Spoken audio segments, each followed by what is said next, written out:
Martyr means kanang ni stay sa relasyon maski pa na toxic na.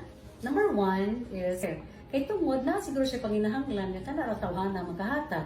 Siguro kaning tawhana wa sab ni siya mga tao nga iyahang kasandigan sa panahon na magkinahanglan siya as far as emotional deposit is concerned.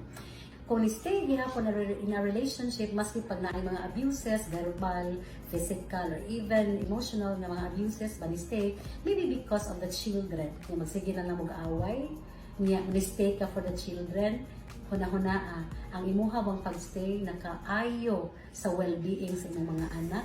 Kaya kung i-destroy man ang inyong panag-ipon sa imuhang kapika sa kinabuhi ba, huna-hunaa yun na unsa may makatabang.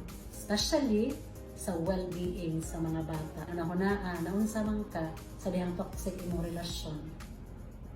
Sige pa ka.